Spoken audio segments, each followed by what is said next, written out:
Namaste, Sat Shri Akal, Kem Cho, Assalamu alaikum viewer. This is Priya. Today we will start class 6th History chapter 9 Traders, Kings and Pilgrims। एक बार की बात है, एक गांव में मेला लगा होता है और एक लड़की होती है जिसका नाम होता है जगनी। वो जाती है मेला देखने अपनी मदर के साथ। उस फेयर में, उस मेले में वो देखती है बहुत ही सुंदर सुंदर डिज़ाइन के पॉट होते हैं, टॉयज़ होते हैं और प्रिंटेड क्लोथ भी मिलते हैं। वो बोलती है अपनी मदर से कि मम्मी, इतना सारा सामान, इतना सुंदर सुंदर सामान लोग कहाँ से लाते हैं?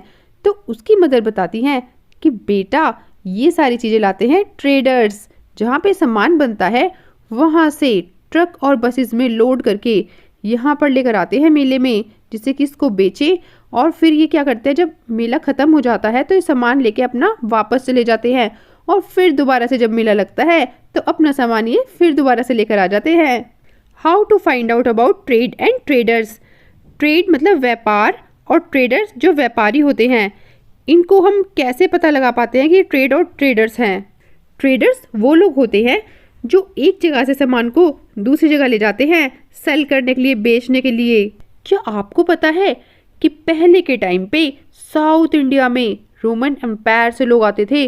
रोमन एक कंट्री है, वहाँ से लोग आते थे साउथ इंडिया में और गोल्ड, स्पाइसेस जैसे कि पेपर, काली मिर्च जो होती है वो लेकर जाते थे यहाँ से, और कुछ प्रीशियस स्टोन भी।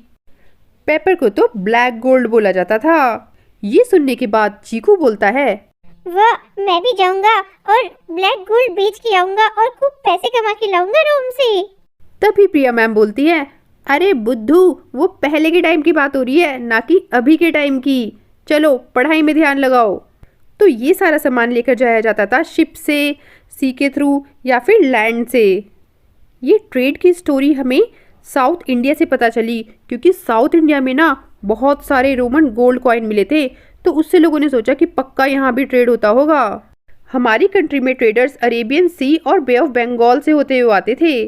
इस मैप में आप देख सकते हो, अगर ट्रेडर्स को ईस्ट अफ्रीका और अरेबिया से आना होता था तो वो साउथ वेस्ट मानसून, मतलब साउथ वेस्ट विंड चलती थी ना, हवा चलती थी, तब वो देखो यहाँ पर आप इस मैप में देख सकते हो, इस डायरेक्शन से आते थे पहले ईस्ट अफ्रीका और अरेबिया को क्रॉस करते हुए, और अब ये इंडिया में आ रहे हैं। साउथ वेस्ट मानसून इसलिए बोला गया है क्योंकि देखो यहाँ पे साउथ डायरेक्शन है और यहाँ पर ये फिर वेस्ट डायरेक्शन है, इस वजह से। तो ऐसे पहुँचते थे ये वेस्टर्न कोस्ट पे। Next, new kingdoms along the coast. यहाँ पे आप देख सकते हैं इस मैप में, ये सी के पास में ये वाला जो एरिया है ना, इसे बोलते हैं कोस्ट, ठीक है। तो जो कोस्ट लाइन वाला एरिया होता था ना, ज़्यादातर चीफ और किंग्स वहीं पे रहना पसंद करते थे क्योंकि बहुत फर्टाइल होता था। जैसे कावेरी रिवर है, तो कावेरी रिवर के पास में बहुत फर्टाइल, बहुत अच्छा एग्रीकल्चर होता है क्योंकि हिल्स, प्लेटू, रिवर वैली, ये सब कुछ होता है वहाँ पे। तो संगम पोयम में एक तमिल वर्ड लिखा है मूवेंद्र। इसका मतलब होता है 3 चीफ्स, और ये जो 3 चीफ्स है ये है चोलास, चेरास और पांड्याज। ये तीनों 3 रूलिंग फैमिलीज के हेड थे। उस टाइम पर ये साउथ इंडिया में सबसे ज़्यादा पावरफुल थे, और ये बात है 2300 ईयर्स पहले की। ये सुन के चीकू फिर बोलता है, मैम इतनी पुरानी बात, इस टाइम तो मेरे परदादा भी जिंदा नहीं होंगे। सही बोला बच्चा, ये बहुत पुरानी बात है। अब हर एक चीफ के 2-2 सेंटर हुआ करते थे, एक तो 1 इनलैंड पे और एक कोस्ट पे। तो टोटल हो गई 6 सिटीज़, क्योंकि एक चीफ को अगर 2 सेंटर मिल रहे हैं तो 3 चीफ्स को 6 सिटीज़ मिल जाएंगी। तो अब इन 6 सिटीज़ में जो इम्पॉर्टेंट थी वो थी पुहार और कावेरी पट्टनम, ये चोलास का पोर्ट था, और पांड्यास की जो कैपिटल थी मदुरई, वो। अब ये जो चीफ होते थे, जो किंग होते थे, टैक्स तो लेते नहीं थे किसी से, ये बस डिमांड करते थे कि हमें गिफ्ट दो। और ये एज अ मिलिट्री का भी काम करते थे कि आसपास की जो नेबरिंग एरिया है वहाँ पे कैप्चर कर लो लड़ाई झगड़ा करके, और वहाँ का जो वेल्थ है, जो भी सोना पैसा जो भी है, वो सब कुछ ले लो। और जो सोना है वो कुछ तो अपने पास रखो, और बाकी जो अपने जो इनके सपोर्टर्स होते थे ये उनको दे देते थे, या फिर जो फैमिली मेम्बर होते थे, या सोल्जर्स, या पोइट्स। संगम की काफ़ी सारी पोएम में पोइट्स ने इनकी जो चीफ है, जो किंग हैं, उनकी बहुत ज़्यादा तारीफ़ करी है, क्योंकि जितनी ज़्यादा तारीफ़ करते थे ये लोग, उतना ही जो किंग थे वो precious stone, gold, horses, elephant, chariots, fine clothes दिया करते थे इन लोगों को। अब इनके 200 ईयर बाद आए सतवाहनास डायनेस्टी, और इस डायनेस्टी के जो मोस्ट इम्पॉर्टेंट रूलर थे वो थे गौतमीपुत्र श्री सतकर्णी। इनके बारे में हमें एक इंस्क्रिप्शन से पता चला जो कि इनकी मदर गौतमी बालाश्री ने लिखा था। साउथ में रूल करते थे ये, तो इस वजह से बोला जाता था दक्षिणा पथा। इसको हम ऐसे लर्न कर सकते हैं कि देखो साउथ को हिंदी में दक्षिण बोलते हैं, तो इसी वजह से दक्षिणा पथा बोला जाता था। इन्होंने अपनी आर्मी ईस्टर्न, वेस्टर्न और सदर्न कोस्ट में भी भेजी थी। The story of the silk route. आपने मोस्टली सिल्क के बारे में अपनी मॉम से सुना होगा कि सिल्क का सूट, सिल्क की साड़ी। तो ये सिल्क आया कहाँ से, फर्स्ट टाइम ये सिल्क कहाँ पे बना था? तो आज हमें पता चलने वाला है इस सभी क्वेश्चंस का आंसर। सिल्क के बहुत ग्लॉसी कलर होते हैं, स्मूथ टेक्सचर होता है, तो इस वजह से सोसाइटी में बहुत ज़्यादा डिमांड होती है इसकी। सिल्क बनाने का प्रोसेस टफ होता था क्योंकि उसको सिल्क वॉर्म के कोकून से लेते थे, उसके बाद थ्रेड में बुनते थे, तब जाके क्लोथ बनता था। सिल्क बनाने की टेक्निक सबसे पहले इन्वेंट हुई थी चाइना में 7000 ईयर पहले। और गजब की बात तो ये है कि चाइना ने इसको बनाने की टेक्निक किसी को बताई नहीं 1000 ऑफ ईयर तक। अगर किसी को भी सिल्क लेना होता था तो वो हॉर्स या कैमल से आते थे लेने के लिए, और जिस रूट से ये जाते थे उस रूट को बोला जाता था सिल्क रूट।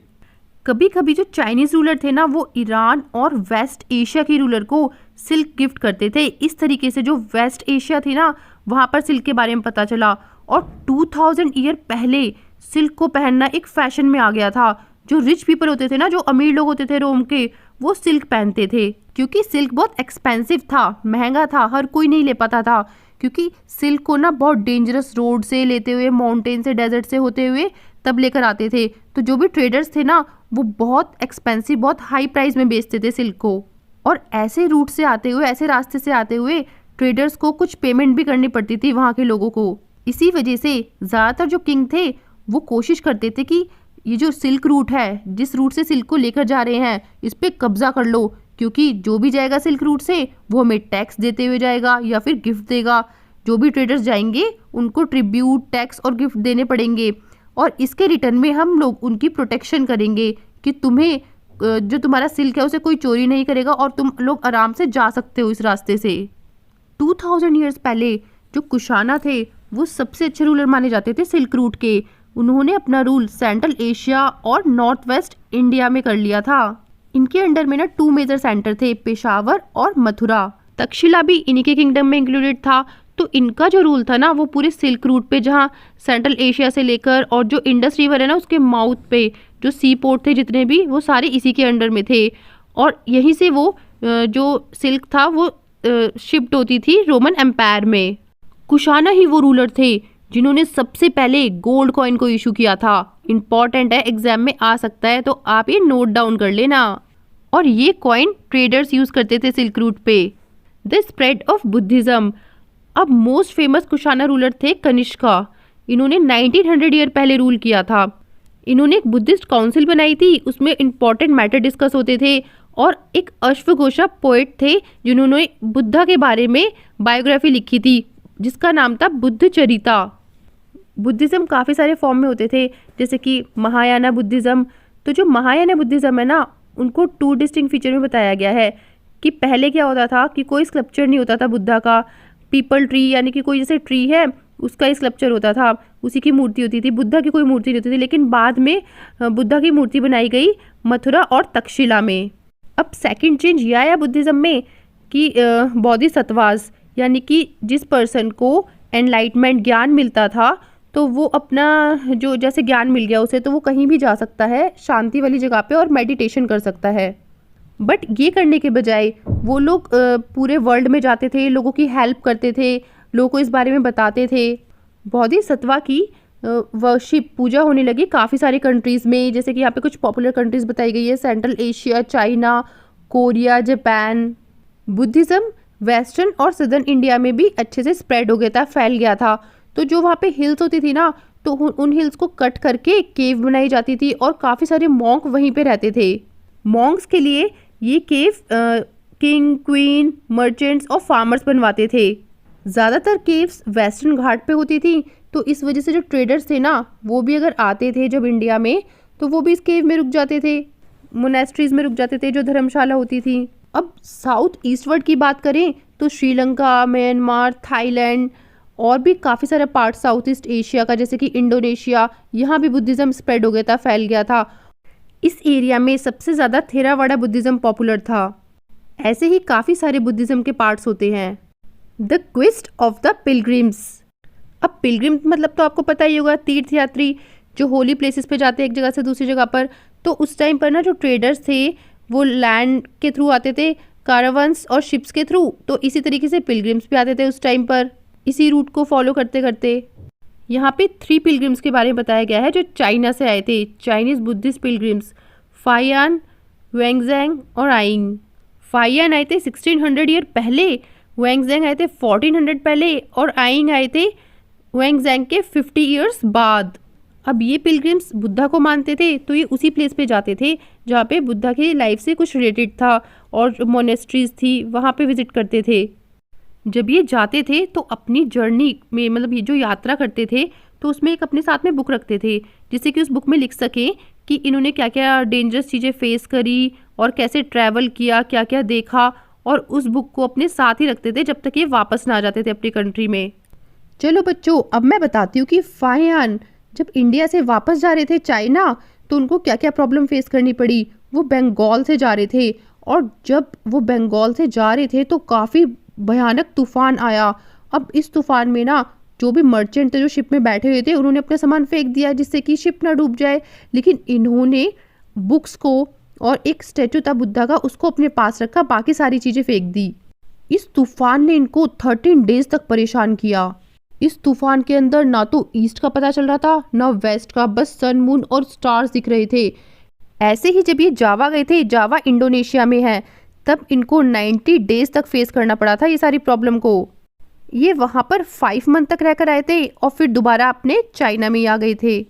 ऐसा ही कुछ वेंगजैंग के साथ हुआ। इन्होंने लेकिन लैंड रूट फॉलो किया। इन्होंने कहा अरे मैं तो लैंड रूट से ही जाऊँगा, सबसे सेफ होता है। तो इन्होंने काफ़ी सारा सामान ले लिया, जैसे कि statues of Buddha, gold, silver, sandalwood, चंदन की लकड़ी को बोलते हैं सैंडलवुड, और 600 मैन्यूस्क्रिप्ट्स। अब इतना सारा सामान इन्होंने 20 हॉर्सेस पे लोड कर दिया। लेकिन बीच में आ गई थी एक रिवर। अब इनको रिवर तो क्रॉस करना पड़ेगा। तो जब ये रिवर क्रॉस करे थे तो बोट पलट गई थी, इस वजह से इनके 50 मैन्यूस्क्रिप्ट लॉस हो गए थे। अपनी बाकी की पूरी लाइफ इन्होंने मैन्यूस्क्रिप्ट को संस्कृत से चाइनीज में ट्रांसलेट करने में ही बिता दी। इन्होंने नालंदा में भी स्टडी करी थी। तो यहाँ पे जो टीचर्स थे ना, वो भी काफ़ी टैलेंटेड थे, और जो मोनेस्ट्री है ना, वहाँ के बहुत स्ट्रिक्ट रूल थे और लोगों को फॉलो करने पड़ते थे। और जो भी यहाँ पे एंट्री लेता था ना, उनको जो गार्ड था, उनको गार्ड क्वेश्चन पूछता था, तो 10 क्वेश्चन में से ना लोग 7 ही क्वेश्चन का आंसर दे पाते थे। इतने ज़्यादा डिफिकल्ट क्वेश्चन पूछे जाते थे। नेक्स्ट, द बिगनिंग ऑफ भक्ति। ये वो टाइम था जब डेटीज की वर्शिप होती थी, देवी देवताओं की पूजा की जाती थी। जैसे कि हिंदुइज्म में आप देख सकते हैं, जो शिव और विष्णु होते हैं, उन डेटीज की पूजा की जाती है, और फीमेल में देखा जाए तो दुर्गा माता होती हैं। इस टाइम पर भक्ति का जो आइडिया था वो बहुत पॉपुलर हो रहा था। और भक्ति मतलब ये बोला जाता था कि जो भी पर्सन जिस भी डेटी को, जिस भी भगवान को मान रहा है, वो उनको सब कुछ समर्पित कर दे। और सभी लोग भक्ति का पाथ फॉलो कर सकते थे, चाहे वो रिच हो या पुअर, या हाई या लो कास्ट, या मैन या विमेन। भक्ति का आइडिया भगवत गीता से लिया गया है। ये हिंदू की ना एक धार्मिक बुक है, और गीता के बारे में महाभारत में भी लिखा है। इसमें कृष्ण जी ने बोला है अर्जुन से कि तुम मेरे फ्रेंड हो, और सब कुछ त्याग के, सारे धर्म त्याग के तुम मेरी शरण में आ जाओ, मैं तुम्हारी सभी प्रॉब्लम सॉल्व कर दूंगा। जो भी भक्ति के पाथ को फॉलो करता था वो किसी देवी या फिर देवता को पूजता था। तो चलो, इस चीज़ से एक चीज़ अच्छी हुई कि सैक्रिफाइस नहीं होते थे। सैक्रिफाइस मतलब जैसे पहले बलि देते थे ना, वो चीज़ खत्म हो गई थी। अब भगवान को पूजा जाता था, और ये लोग अपने डेटी को, अपने देवता को पूरे सच्चे दिल से चाहते थे। अब डेटी भगवान को भी लोग अलग अलग तरीके से देखते थे। कोई ह्यूमन बीइंग की तरह देखता था, कोई लायन की तरह, कोई ट्री की तरह, और भी बहुत सारी फॉर्म होती थी। तो जो आर्टिस्ट थे ना, उन्होंने देखा कि जो लोग हैं वो इमेजेस अपने माइंड में थॉट कर रहे हैं कि इस तरीके के होते हैं भगवान, हमारे इस तरीके के होते हैं। तो वो ब्यूटीफुल पेंटिंग बनाने लगे, ब्यूटीफुल बहुत सुंदर सुंदर इमेजेस बनाने लगे डेटीज़ की। यहाँ पे आप इस फिगर में देख भी सकते हैं, एनसीईआरटी में दी हुई ये फिगर। इसमें जो विष्णु जी है ना, उन्होंने वाराह का अवतार लिया है, और वो ना यहाँ पर आप देख सकते हो जो फीमेल है ये एक अर्थ है, ये ना अर्थ को डूबने से बचा रहे हैं। अब लोग डेटीज को बहुत स्पेशल समझते थे, तो उन्होंने सोचा कि ये तो हमारे भगवान हैं, तो हम इनकी पूजा भी करेंगे। तो अपने घर में उनकी इमेजेस लाके उनकी पूजा की जाती थी, भगवान की पूजा की जाती थी। आपने टेम्पल्स में भी देखा होगा कि कितने सारे भगवान होते हैं, है ना। तो इस तरीके से जो भक्ति से इंस्पायर्ड थे, जो भक्ति को फॉलो करते थे, वो अपने घर में इमेजेस भी रखने लगे और टेम्पल में भी। ये थी इस चैप्टर की शॉर्ट स्टोरी। अब हम इसे पढ़ेंगे डिटेल में। ये कोई ऐड नहीं है, आपको एक बहुत ही इम्पोर्टेंट इन्फॉर्मेशन देनी है। एजुकेशन को इजी और अफोर्डेबल बनाने के लिए हमने एक इम्पोर्टेंट स्टेप लिया है। आपके लिए हमने रेडी करा है स्पेशल कंटेंट जो आपके एग्जाम में बहुत हेल्प करेगा। इसमें आपको मिलेंगे चैप्टर वाइज टेस्ट पेपर, हर चैप्टर के नोट्स, साथ में कंबाइंड टेस्ट पेपर्स और प्रायोरिटी डाउट क्लियरिंग। इसके साथ साथ और भी बहुत सारे बेनिफिट्स आपको मिलने वाले हैं, सिर्फ और सिर्फ 299 के मेंबरशिप प्राइस में। सब्सक्राइब के साथ में ज्वाइन के बटन पे क्लिक करके आपको ये मेंबरशिप परचेज करनी है। ये प्राइस लिमिटेड टाइम के लिए है। अरे वाह भैया, इतने कम प्राइस में इतनी सारी चीजें, मैं तो अभी मेंबर। एट द मार्केट जगनी एक लड़की है और ये अपने गांव में मेला देखने जाती है। जब ये मेला देखने जाती है तो उसमें बहुत सारे सुंदर सुंदर pots, pan of shiny steel, मतलब बहुत ब्राइट प्लास्टिक बकेट्स होती हैं, प्रिंटेड क्लोथ होते हैं, उस पर फ्लोरल डिज़ाइन होता है बहुत सुंदर सुंदर सा। काफ़ी अच्छे अच्छे टॉयज़ भी होते हैं जो कि सिटी से लाए गए होते हैं। सिटी से ना बस और ट्रक के थ्रू लेकर आते हैं और इस मेले में बेच देते हैं, सेल कर देते हैं। और जब फेयर का लास्ट डे होता है, मतलब मेले का जब लास्ट डे होता है, तो ये लोग वापस चले जाते हैं। तो इसकी मम्मी बताती है कि ये लोग ट्रेडर्स होते हैं, जहाँ पर सामान बनता है वहाँ से ये लोग सामान लेकर आते हैं और दूसरी जगह पर बेचते हैं। How to find out about trade and traders. अब हम पढ़ेंगे ट्रेड और ट्रेडर्स के बारे में। तो आपने चैप्टर 8 में देखा होगा, नदन ब्लैक पॉलिश्ड वेयर के बारे में हमने पढ़ा था। तो ये बहुत फाइन पॉटरी होती है, स्पेशली बाउल्स और प्लेट। ये बहुत जगह पे आर्कियोलॉजिकल साइट्स पे मिला भी है। तो ये कैसे मिले हमें, अलग अलग जगह पे पहुंच गए हैं। तो जो ट्रेडर्स थे ना, वो जहाँ पे पॉटरी बनती थी वहाँ से लेकर और दूसरी जगह सेल करते थे। इसी तरीके से एक प्लेस से दूसरी प्लेस सामान जाता था। अगर इंडिया में देखें तो अगर हम साउथ इंडिया में जाएं तो वहाँ पर गोल्ड, जो स्पाइसेस थी, जैसे स्पेशली जो पेपर, काली मिर्च जिसे बोलते हैं, और काफ़ी सारे प्रीशियस स्टोन फेमस थे उस टाइम पर। तो जो पेपर था ना, वो रोमन एम्पायर को बहुत ही पसंद था, तो इस वजह से इसकी डिमांड भी ज़्यादा हुई। अब जब डिमांड ज़्यादा हुई तो इसे बोला गया ब्लैक गोल्ड। तो जो ट्रेडर्स थे वो रोम, मतलब इंडिया से अलग कंट्री है रोम, तो वहाँ पर ले जाते थे सामान को शिप के थ्रू, और कभी कभी तो लैंड से भी लेकर जाते थे। कारावांस मतलब होता है एक पूरा झुंड बना के बहुत सारे लोग एक साथ जा रहे हैं। अगर वो लैंड से जाते थे तो बहुत सारे लोग इकट्ठे होकर जाते थे, अकेला नहीं जाता था कोई। अब जो भी रोमन से ट्रेड करने आता था इंडिया में तो वो गोल्ड कॉइन लेकर आता था। गोल्ड कॉइन देने के बाद उसको तब जाके स्पाइसेस मिलते थे, मसाले मिलते थे। जो भी पेपर वगैरह मसाले लेता था वो यहाँ से, तो उसके बदले में उसको गोल्ड कॉइन देना पड़ता था।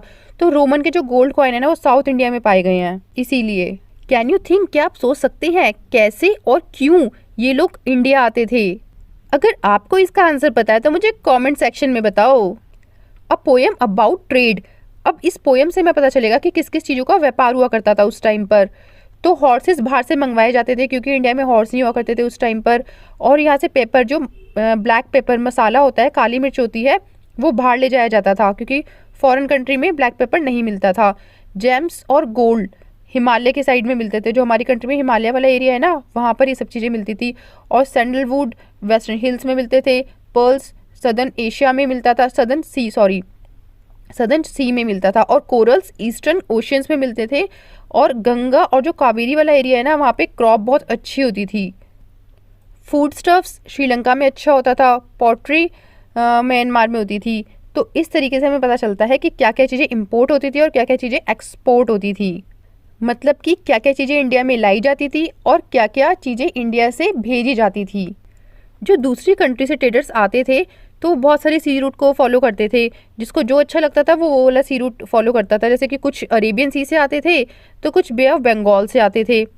मॉनसून विंड्स पे प्रेफर करता था, जहाँ मॉनसून विंड अच्छी होती थी, जिस साइड को जा रही होती थी वो उसी साइड में जाते थे। अगर उन्हें किसी भी सब कॉन्टिनेंट के वेस्टर्न कोस्ट पे जाना होता था तो वो साउथ वेस्ट मानसून देखते थे। अगर साउथ वेस्ट मानसून की विंड चल रही है, हवा चल रही है इस साइड, तो वो उसी साइड जाते थे। तो इस लॉन्ग जर्नी के लिए इनको शिप लेनी पड़ती थी, शिप के थ्रू ही जाते थे ये। New kingdoms along the coast, जो इंडिया का साउथ वाला पार्ट है ना, वहाँ पे सबसे लंबी कोस्ट लाइन है और उस कोस्ट लाइन के साथ हिल्स, प्लेट्यूज और रिवर वैलीज है। और सबसे मोस्ट फर्टाइल जो रिवर है वो है कावेरी रिवर। इसी वजह से जो चीफ और जो किंग हुआ करते थे वो रिवर वैली पे ही कंट्रोल किया करते थे, क्योंकि जिसने रिवर वैली पे कंट्रोल किया वही राजा होगा रिच और पावरफुल। संगम पोएम्स में मूवेंद्र मेंशन किया हुआ है। मूवेंद्र किसी का नाम नहीं, ये एक तमिल वर्ड है जिसका मतलब है 3 चीफ्स। और इस वर्ड को यूज किया गया है 3 head of families, ruling families के लिए, द चोलास, चेरास और पांड्याज। 2300 ईयर पहले साउथ इंडिया में ये सबसे ज्यादा पावरफुल थे। अब इन तीनों चीफ के 2-2 सेंटर थे, मतलब एक चीफ के 2 सेंटर थे, एक इंलैंड में और एक कोस्ट में। तो 3 चीफ्स हैं और हर एक का 2 सेंटर है, तो 3 चीफ के 6 सिटीज हो गई, 6 सेंटर्स हो गए। तो अब इसमें से जो सबसे इम्पोर्टेंट था वो था पुहार और कावेरी पट्टनम, ये चोलास का पोर्ट था। और जो मदुरई था वो पांड्यास का। अब ये जो चीफ्स थे, जो किंग थे ना, वो टैक्स नहीं कलेक्ट करते थे, वो टैक्स की जगह डिमांड करते थे गिफ्ट्स की, पीपल से गिफ्ट लेते थे वो। They also went on military expedition, मतलब वो एज अ मिलिट्री भी काम करते थे, दूसरे एरिया पे अटैक करते थे और फिर उसको अपने अंदर कैप्चर कर लेते थे अपने एरिया में। और फिर जो नेबरिंग एरिया था जहाँ पे उन्होंने कैप्चर किया था, तो वो नेबरिंग एरिया में जो भी राजा था वो इनको ट्रिब्यूट करता था, मतलब गिफ्ट देता था। अब ये जो चीफ थे जिन्होंने दूसरे एरिया पे कैप्चर किया था, ये वहाँ के वेल्थ को, जितना भी सोना होता था, जितने पैसे होते थे, सब कुछ ले लेते थे उनसे। अब उस पैसे का ये क्या करते थे, देखो, कुछ तो ये अपने पास रखते थे और बाकी का डिस्ट्रीब्यूट कर देते थे अपने सपोर्टर्स में, या फिर जो उनके फैमिली मेम्बर होते थे उनको, या सोल्जर्स को, या फिर पोइट को। बहुत सारे पोइट्स ने तो जो संगम की पोएम है उसमें लिखा भी है, बहुत प्रशंसा की अपने चीफ की, किंग की, कि उन्होंने हमें बहुत अच्छे अच्छे गिफ्ट्स दिए, precious stone, gold, horses, elephants और फाइन क्लोथ और चैरियट्स। चोलास, चैरियस और पांड्यास के 200 ईयर बाद एक डायनेस्टी आई जिसका नाम था सतवाहन्स। ये वेस्टर्न इंडिया में बहुत पावरफुल थी और जिसके मोस्ट इम्पॉर्टेंट रूलर थे ना सतवाहन्स के, वो थे गौतमी पुत्र श्री सतकर्णी। इनके बारे में इनकी मदर गौतमी बालाश्री ने इंस्क्रिप्शन, मतलब इनके बारे में लिखा था। ये जो गौतमी पुत्र श्री सतकर्णी थे और जो अदर सतवाहन रूलर थे उनको लॉर्ड्स ऑफ द दक्षिणा पथा बोला जाता था, यानी कि दक्षिण मतलब साउथ, यानी कि साउथ पे रूल करते थे। इन्होंने अपनी आर्मी ईस्टर्न, वेस्टर्न और सदर्न कोस्ट पे भेजी थी। आपको क्या लगता है, क्या ये कोस्ट पे अपना कंट्रोल जमाना चाहते थे क्या? कमेंट सेक्शन में बताइए मुझे। अब हम देखेंगे सिल्क रूट की स्टोरी। सिल्क जो होता है उसके ग्लॉसी कलर्स होते हैं, स्मूथ टेक्सचर होता है और इसी वजह से ये सोसाइटी में बहुत ही ज़्यादा इसकी वैल्यू होती है। लेकिन सिल्क बनाने का जो प्रोसेस होता है वो बहुत कॉम्प्लिकेटेड होता है। जो रॉ सिल्क होती है ना, उसको कोकून से, सिल्क वॉर्म से लिया जाता है, उसके बाद उसमें से जो थ्रेड्स निकलते हैं ना, उससे क्लॉथ बनता है। क्या आपको पता है 7000 ईयर पहले चाइना ने इन्वेंट की थी ये टेक्निक? और सिल्क बनाने की जो टेक्निक है इन्होंने 1000 ईयर्स तक एकदम सीक्रेट रखा, किसी को नहीं बताया। सिल्क लेने के लिए चाइना में जो भी आता था तो वो या तो लैंड से जाता था, वापस ज़मीन से जाता था, या फिर हॉर्स बैक और कैमल्स इनके थ्रू जाते थे। तो जो भी सिल्क लेके जाते थे ना, जिस पाथ से जाते थे, जिस रास्ते से जाते थे, उसको बोला जाता था सिल्क रूट। समटाइम्स कभी कभी जो चाइनीज़ रूलर्स थे वो ईरान और वेस्ट एशिया के जो रूलर्स थे उनको सिल्क गिफ्ट करते थे। तो इस वजह से ईरान और वेस्ट एशिया के जो रूलर थे उनको पता चला सिल्क के बारे में। 2000 ईयर पहले सिल्क को पहनना फैशन में आ गया था। जो भी रूलर्स थे और जो भी रिच पीपल थे रोम के, वो सिल्क पहनते थे। सिल्क बहुत एक्सपेंसिव था, महंगा था, क्योंकि इसको चाइना से लेकर आते थे, और वो भी डेंजरस रोड से। जो रोड होती थी ना, बहुत खतरनाक रोड होती थी, जैसे कि माउंटेन्स, डेजर्ट्स। और जिस रूट से लेकर आते थे ना ये, तो उस रूट पे जो भी लोग रहते थे वो बोलते थे कि हमें कुछ पेमेंट दो, कुछ पैसा दो। ट्रेडर से ऐसे बोला जाता था, तो ट्रेडर्स उनको पैसा भी देते थे। तो इन सब चीज़ों की वजह से सिल्क बहुत महंगा था। Look at map 6। अगर मैप 6 में देखें तो हमें सिल्क रूट शो हो रहा है। तो इस रूट पे जो किंग होते थे ना, वो ज़्यादातर पोर्शन जो रूट वाला है उसको कैप्चर करके रखते थे, क्योंकि वो ये चाहते थे कि जो भी यहाँ से जाए वो उन्हें टैक्स दे, ट्रिब्यूट दे और गिफ्ट दे। तो जो भी ट्रेडर्स यहाँ से होकर जाते थे उनको ये सब देना पड़ता था, और इसके बदले में, इसके रिटर्न में वो जो किंग थे वो इन ट्रेडर्स की प्रोटेक्शन करते थे कि आप पे कोई अटैक नहीं करेगा, और कोई रॉबर कोई चोरी नहीं करेगा आपसे। जो भी आपका सामान है, सिल्क है, उसको कोई चोरी नहीं कर सकेगा। सबसे अच्छा रूलर जो सिल्क रूट को कंट्रोल कर रहा था वो था कुशानाज। इसने 2000 ईयर पहले सेंट्रल एशिया और नॉर्थ वेस्ट इंडिया में रूल किया था। इसके 2 मेजर सेंटर्स थे, पेशावर्स और Mathura. Takshashila also included in their kingdom, मतलब तक्षशिला भी इसके किंगडम में इंक्लूडेड था, लेकिन जो मेन था वो पेशावर और मथुरा ही था। ड्यूरिंग देयर रूल, जब भी रूल कर रहा था ना, तो जो सिल्क रूट था, जो रास्ता था सिल्क रूट का, वो सेंट्रल एशिया से होते हुए, सी पोर्ट से होते हुए, जो इंडस रिवर का जो माउथ है ना, वहाँ तक था जो सिल्क रूट था। तो जो भी सिल्क जाता था रोमन एम्पायर में, वो इस रास्ते से जाता था। कुशानाज ही ऐसे रूलर थे जिन्होंने सबसे पहले गोल्ड कॉइन इशू किया था, और इसे यूज करते थे ट्रेडर्स जब वो सिल्क रूट से जाते थे। The spread of Buddhism. 1900 year पहले एक फेमस रूलर था जिसका नाम था कनिष्का, और ये कुशाना वंश का था। इसने बुद्धिस्ट काउंसिल ऑर्गेनाइज की थी। उसमें डिस्कशन होता था, इंपॉर्टेंट जितने भी इंपॉर्टेंट मैटर थे वो सारे इसी में डिस्कस किए जाते थे। अब एक पोइट की बात करते हैं। एक पोइट था अश्वघोषा। उन्होंने बुद्धा की बायोग्राफी लिखी थी जिसका नाम था बुद्ध चरिता। बायोग्राफी मतलब होता है किसी के जीवन के बारे में लिखना। अश्वघोषा के साथ साथ और भी बुद्धिस्ट स्कॉलर ने संस्कृत में लिखना शुरू कर दिया था। A new form of Buddhism known as Mahayana Buddhism. अब महायान बुद्धिज्म के 2 डिस्टिंक्ट फीचर थे। फर्स्ट, मतलब कि जो स्टार्टिंग वाला था उसमें जो बुद्धा थे उनका कोई भी स्टैचू नहीं बनाया जाता था, उनको साइन से रिप्रेजेंट किया जाता था। अब उनकी तो कोई मूर्ति नहीं होती थी, तो पीपल ट्री का स्कल्पचर बनाया जाता था, मूर्ति बनाई जाती थी। तो पीपल ट्री जो था वो एनलाइटमेंट, उनके ज्ञान को दर्शाता था। लेकिन बाद में बुद्धा की मूर्ति बनने लगी और बहुत सारी मूर्तियाँ मथुरा और तक्षशिला में बनी। अब जो सेकंड चेंज आया वो था बोधिसत्वास।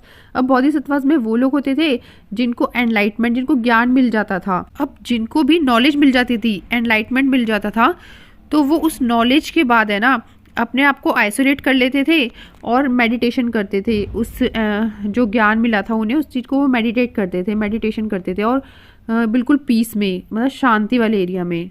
मेडिटेशन के साथ साथ वो लोगों को पूरे वर्ल्ड में टीच भी करते थे, लोगों की हेल्प भी करते थे।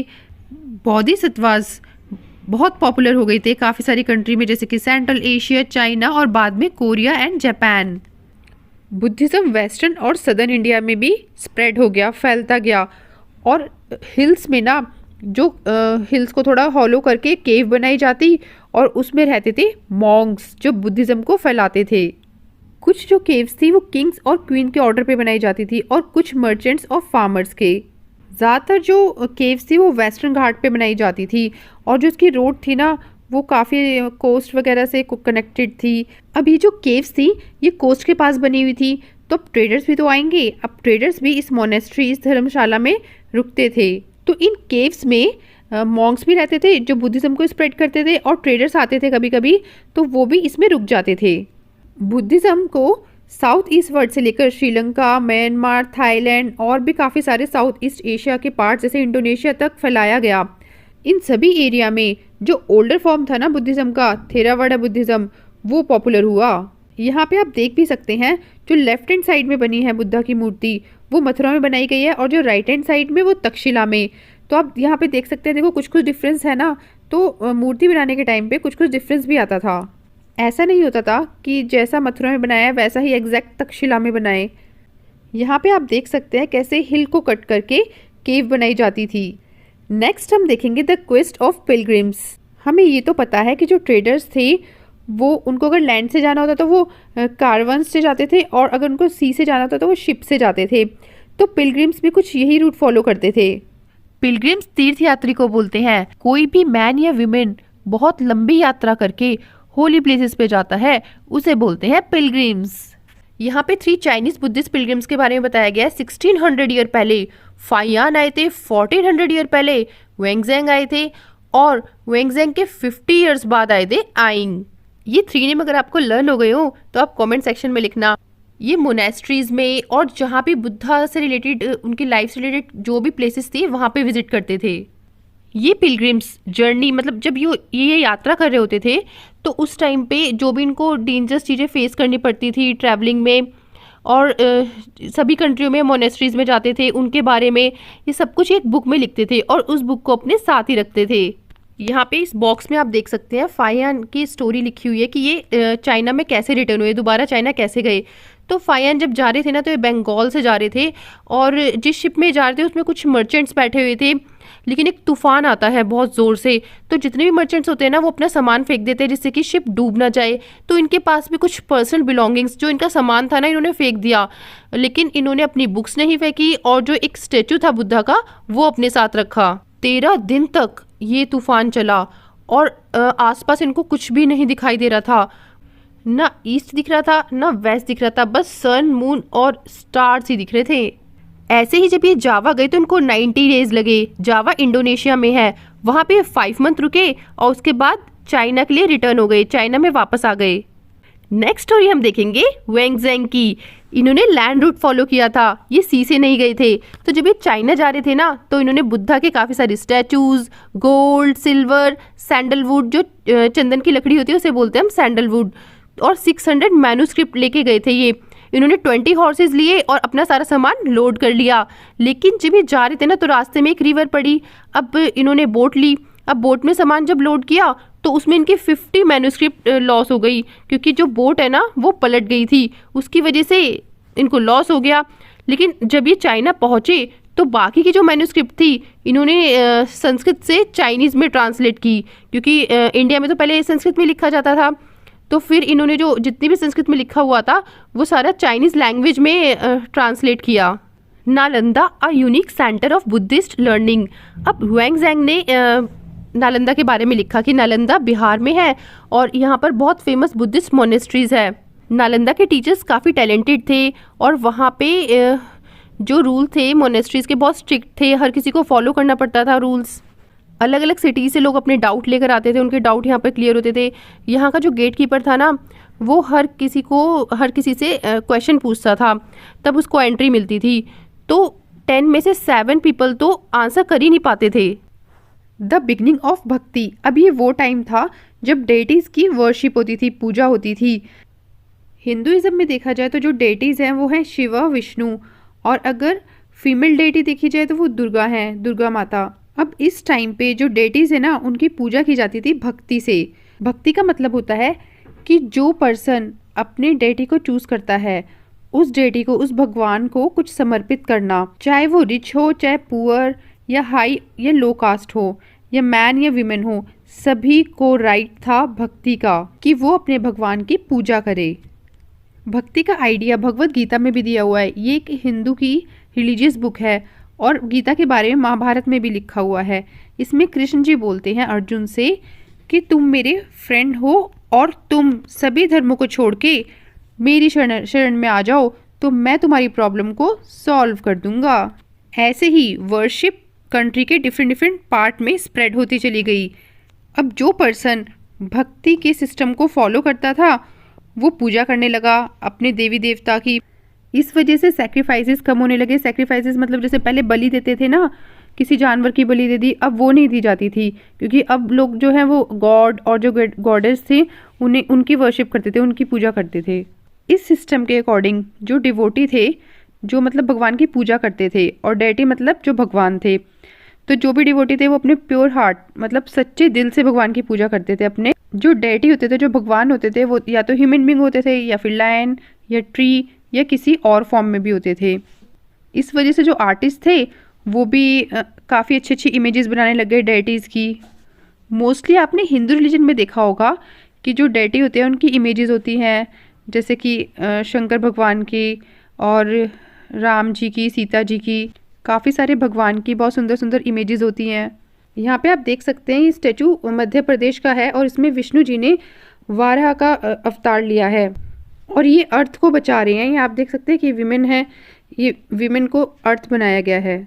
भक्ति वर्ड संस्कृत से लिया गया है जिसका एक्चुअल मीनिंग है भज, मतलब डिवाइड और शेयर। इसका मतलब है टू वे रिलेशनशिप, मतलब कि जो डेटी है और जो डिवोटी है ना, उन दोनों के बीच का रिलेशनशिप, कि जो भक्त है वो अपने भगवान को सब कुछ समर्पित कर रहा है। अब यहाँ पे एक पोएम दी हुई है, अ पोएम बाय अ भक्ता। एक भक्त ने एक पोएम लिखी है। ये पोएम तमिल में लिखी गई है और शिव भगवान के लिए लिखी गई है। अब डेटीज लोगों के लिए इतने ज़्यादा इंपॉर्टेंट होते हैं कि वो उनकी इमेजेस अपने घर में रखते हैं और पूजा करते हैं। टेम्पल्स में भी आपने बहुत सारी मूर्तियाँ देखी होंगी डेटीज़ की। तो जो भक्ति है ना, वो स्कल्पचर्स, पोइट्री और आर्किटेक्चर से काफ़ी अच्छे से एक्सप्रेस किया गया है इन सब की हेल्प लेके। हिंदू वर्ड भी इंडिया की तरह ही आया है। जैसे इंडिया वर्ड इंडस रिवर से आया था ना, तो इस तरीके से जो अरब्स और जो ईरानियन थे वो उन लोगों को हिंदू बोलते थे जो रिवर के ईस्ट साइड में रहते थे। उनके कल्चर को देख के, उनके रिलीजियस को देख के उन्हें हिंदू बोला जाता था। अब हम देखेंगे एल्सवेयर। इसमें क्रिश्चियनिटी के बारे में बताया गया है कि 2000 साल पहले क्रिश्चियनिटी आई थी वेस्ट एशिया में। जो जीसस क्राइस्ट थे वो बैथलेम में बॉर्न हुए थे, जो रोमन एम्पायर का पार्ट था। तो ये बोलते थे कि लोगों से प्यार करो, लोगों की हेल्प करो और लोगों को वैसे ही ट्रीट करो जैसा आप चाहते हो कि लोग आपसे ट्रीट करें। तो यहाँ पर बाइबल में इन्होंने काफ़ी अच्छी अच्छी चीज़ें भी बताई हैं। बाइबल एक होली बुक है जिसमें काफ़ी अच्छी अच्छी चीज़ें बताई गई हैं। तो जो केरला में क्रिश्चियन लोग हैं ना, उनको सीरियन क्रिश्चियंस बोलते हैं क्योंकि वो वेस्ट एशिया से आए थे। इसी बात पे चैप्टर होता है हमारा फिनिश। ये थी इस चैप्टर की story. If you have any doubt, right it down in the comment section and please like and subscribe my video and share with your friends. Thank you.